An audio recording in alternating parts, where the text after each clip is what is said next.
बलम छठी परब करम जाइब उठावे नई हरवा से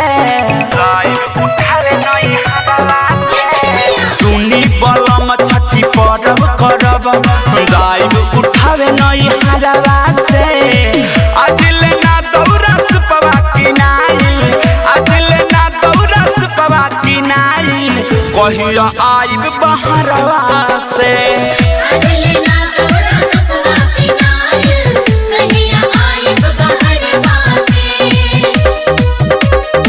अलबेला रिकॉर्डिंग स्टूडियो गढ़ी माई नेपाल।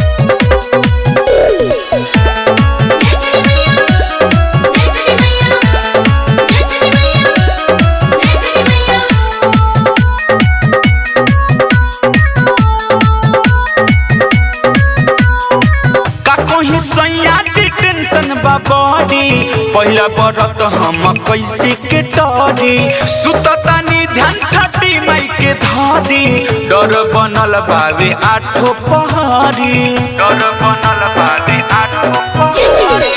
का कहीं सैया जी टेंशन बॉडी पहला बरत हम कैसे के डरी सुततानी ध्यान छठी मई के धारी डर बनल बावे आठो पहाड़ी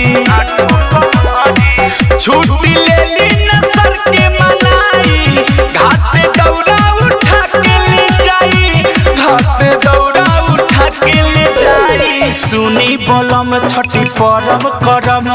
जाइब उठावे नई हरवा से सुनी बलम छठी परब करब जाइब उठावे नई हरवा से अजले ना दौरस पवा की नाइल अजले ना दौरस पवा की नाइल कहिया आइब बहरवा से अजले ना दौरस पवा की नाइल कहिया आइब बहरवा से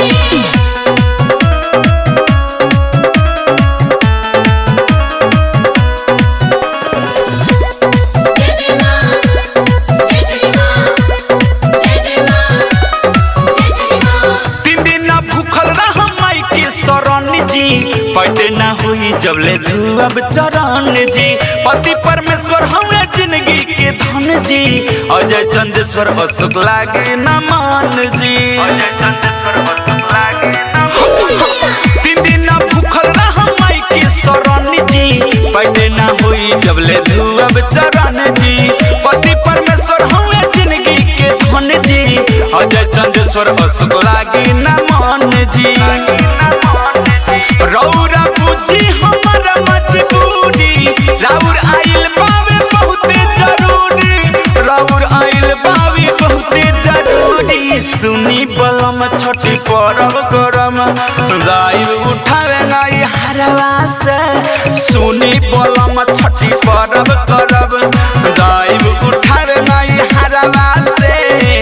अजले ना दौरस पवा की नाइल